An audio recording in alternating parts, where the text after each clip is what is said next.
रब्बी इश्रह ली सदरी व यस्सिर ली अमरी वाहलुल उक़दतम मिन लिसानी यफ़क़हू क़ौली। अस्सलाम वालेकुम, वेलकम और स्वागत है आप सबका आज की नई वीडियो के अंदर। आज की वीडियो दोस्तों बड़ी ख़ास होने वाली है। आपने ये नोट किया होगा कि मैंने कभी भी अपनी वीडियो में इस तरह से नहीं कहा, जबकि मुझे सेपरेटली वीडियो करते हुए, मतलब इस तरह से काम करते हुए ऑलमोस्ट 2 ईयर होने वाले हैं। और अगर दूसरे चैनल से जहाँ से मैंने स्टार्ट किया था, वलीद के चैनल से, तो ऑलमोस्ट 3 साल जो है वो मुझे होने वाले हैं। लेकिन मैंने ये पहले बहुत कम शाज़ो नाज़र ऐसे कहा कि आज की वीडियो बड़ी ख़ास है। दोस्तों ये मैं क्यों कह रहा हूँ? मैं इसलिए कह रहा हूँ कि आज की तारीख़ है 19 अगस्त 2025। इस तारीख़ को आपने भूलना नहीं है, क्योंकि आज एक बड़े मुल्क की बड़ी टीम अनाउंस हुई है।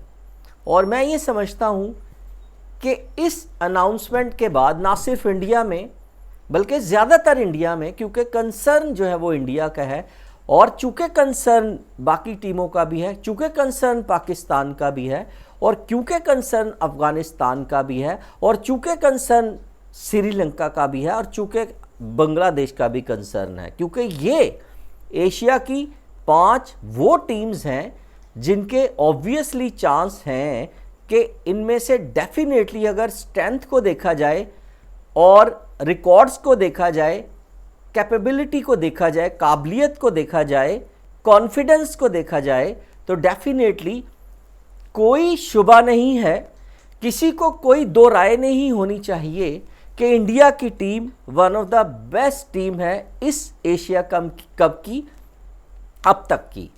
ना सिर्फ इस एशिया कप की बल्कि अब मतलब बाकी चीज़ों के हवाले से भी हम कह सकते हैं। लेकिन जो मैं आपको ये कह रहा हूँ बार बार कि आज का दिन और आज की डेट आपने जो है ना वो दोस्तों नहीं भूलनी।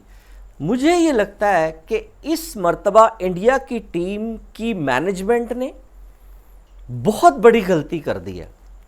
ये वो जुमला है दोस्तों जो आपको मुद्दतों याद रहेगा।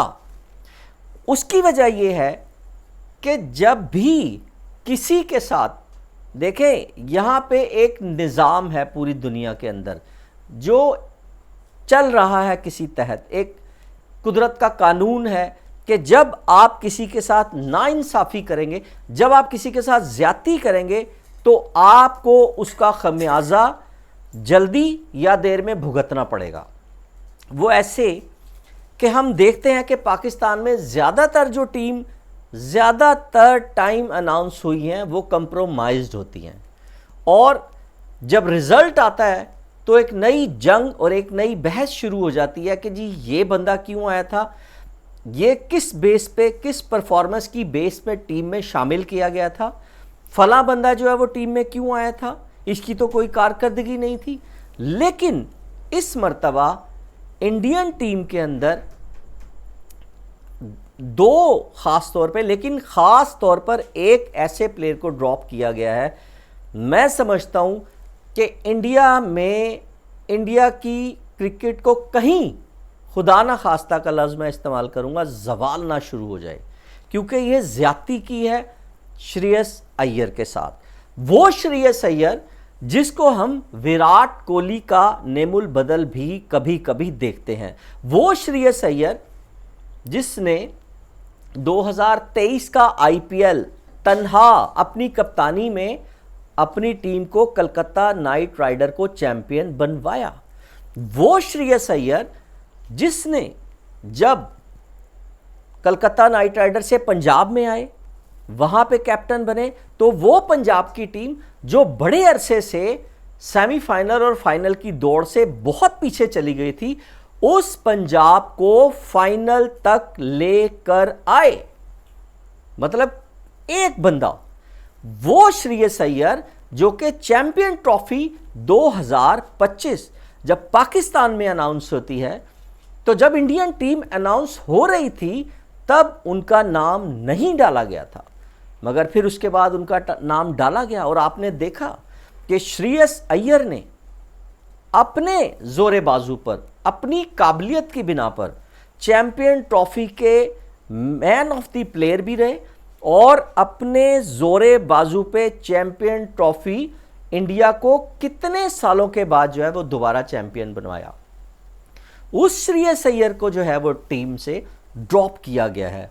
मुझे ये बताएं कि क्या श्रेयस अय्यर को इतनी काबिलियत के बाद, बेहतरीन रन रेट के बाद, बेहतरीन एवरेज के बाद, एक शानदार स्ट्राइक रेट के साथ, स्पिन को वो बहुत अच्छी, जिसे कहते हैं प्लेसिंग करते हैं, स्पिन के माहिर बल्लेबाज हैं वो, क्योंकि फास्ट को थोड़ा सा टाइम भी कर ले तो बाउंड्री लग जाती है। स्पिन को आपने टेक्निकली फेस करना होता है और आपने प्रॉपर पावर हिटिंग जो है वो करनी होती है, जो कि आपको सबसे पहले स्पिन बॉलर की लाइन में आना होता है, फिर आपने शॉट खेलनी होती है, जो कि महारत है श्रेयस अय्यर के पास।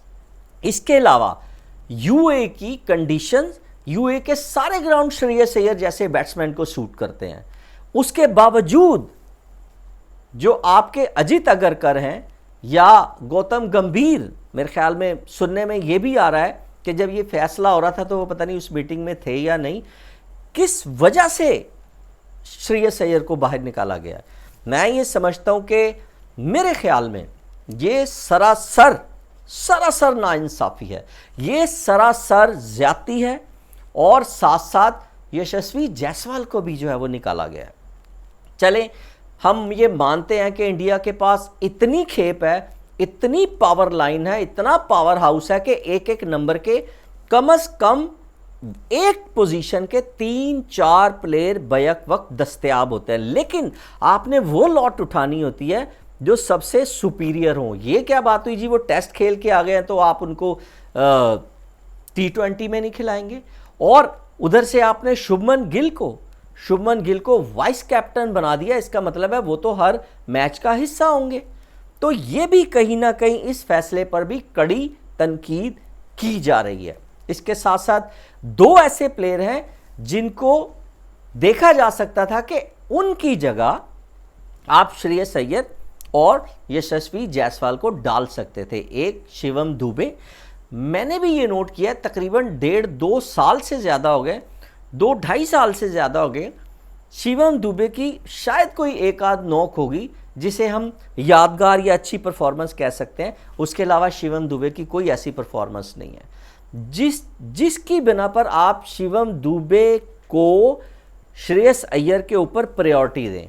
फिर आप उसके अलावा रिंकू सिंह को भी आपने टीम का जो स्क्वाड का हिस्सा बनाया है और आपने इन 2 महान बल्लेबाजों को टीम से मतलब आपने स्क्वाड के अंदर नहीं रखा एशिया कप के, जो कि मैं ये समझता हूं ये आज का दिन बड़ी सुर्खी बन जाएगा आने वाले दिन में, जब आप देखें इसमें कोई शक नहीं है। दोबारा से मैं रिपीट कर दूं कि इंडिया की टीम पाकिस्तान की टीम से, इस पाकिस्तान की टीम से जो अनाउंस हुई है 10 टाइम बेटर है, शायद इससे ज़्यादा बेटर होगी। लेकिन याद रखिए दोस्तों, पाकिस्तान की टीम में 2-3 ऐसे प्लेयर हैं जो अगर खड़े हो जाते हैं तो वो मैच को अकेले साइड पर ले जाएंगे। नाम याद रखें, हसन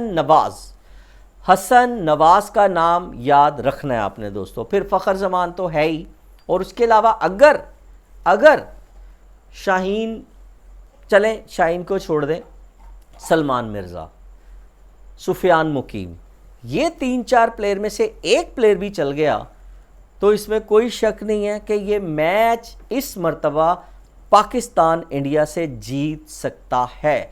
अच्छा, जीतने और हारने की वजह जो मैंने श्रेयस अय्यर का नाम, उनके साथ जो ज्यादती हुई है, याद रखें, आप अगर उनसे पूछ के देखें तो क्या वो जहनी तौर पर और दिल से ये मानने के लिए तैयार होंगे कि ये डिसीजन ठीक हुआ है?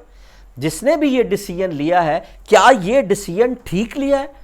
बिल्कुल भी ये डिसीजन ठीक से नहीं हुआ है, कहीं ना कहीं कंप्रोमाइज्ड किया गया है। ये वो फैसला है जो कि मैं समझता हूँ इंडियन बोर्ड से गलत हुआ है, जिसका खमियाजा कहीं ना कहीं इंडियन बोर्ड को भुगतना पड़ेगा। वैसे इसमें कोई शक नहीं है, टीम इंडिया की बहुत अच्छी है, लेकिन ये वो एक सवाल है जो मैं छोड़े जा रहा हूँ, और इसका हमें जवाब मिलेगा 14 सितंबर को, और दूसरा मैच भी चांस है कि नज़र आ रहा है हमारा 21 सितंबर को। और अल्लाह करे इंडिया और पाकिस्तान अपने अपने ग्रुप में टॉप पर आएँ, श्रीलंका को भी हराएं, बांग्लादेश को भी हराएं, अफगानिस्तान को भी हराएं, जो कि इतना आसान नहीं होगा, बिल्कुल आसान नहीं होगा। अफगानिस्तान की टीम टॉप की टीम है, बॉलिंग उनकी शानदार है, वो कंडीशन उनको सूट करती हैं। सेम श्रीलंका बांग्लादेश भी को भी वो कंडीशन सूट करती हैं।